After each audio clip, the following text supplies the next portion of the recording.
પાટણ જિલ્લાના રાધનપુર શહેરમાં એક હૃદયવિદારી અકસ્માત સામે આવ્યો છે, જેમાં લિફ્ટનો તાર તૂટી જતા એક વેપારીનું કરુણ મોત થયું છે। આ દુર્ઘટનાએ સમગ્ર શહેરમાં શોકની લાગણી ફેલાવી દીધી છે, તેમજ લિફ્ટની સુરક્ષા વ્યવસ્થા અંગે ગંભીર પ્રશ્નો પણ ઊભા થયા છે। મળતી માહિતી મુજબ મૃતક તરીકે ઓળખાયેલા પરસોત્તમભાઈ મણીલાલ પંચાલ મહેમદાબાદ, જેમની ઉંમર અંદાજે 45 વર્ષ હોવાનું જાણવા મળ્યું છે, ધરતી ગ્લાસ સાથે સંકળાયેલા હતા। મળતી માહિતી મુજબ રાધનપુર શહેરમાં ધરતી ગ્લાસની બાજુમાં આવેલ RS મેમણની કરિયાણાની દુકાનમાં તાજેતરમાં નવી લિફ્ટ ગોઠવવામાં આવી હતી।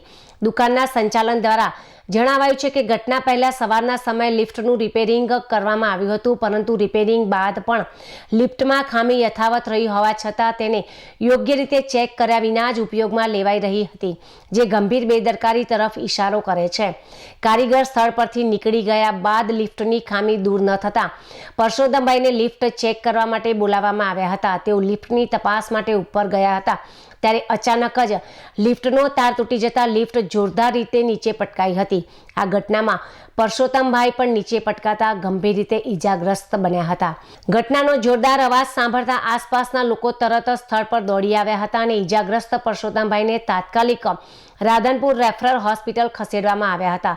જો કે હોસ્પિટલ પહોંચતા જ તબીબોએ તેઓને મૃત જાહેર કર્યા હતા। આ દુર્ઘટનાએ શહેરમાં ભારે શોકની લાગણી ફેલાવી છે, સાથે જ લોકોમાં રોષ પણ જોવા મળી રહ્યો છે કે રિપેરિંગ બાદ પણ ખામીયુક્ત લિફ્ટને કેમ ચાલુ રાખવામાં આવી? શું સુરક્ષા ચેક વિના જ લિફ્ટનો ઉપયોગ કરવામાં આવી રહ્યો હતો? આ ઘટનાએ સ્પષ્ટ રીતે દર્શાવ્યું છે કે લિફ્ટ જેવી જોખમી સુવિધાઓમાં સલામતીના નિયમોનું પાલન ન થવાથી કેવી રીતે જાનહાનિ થઈ શકે છે।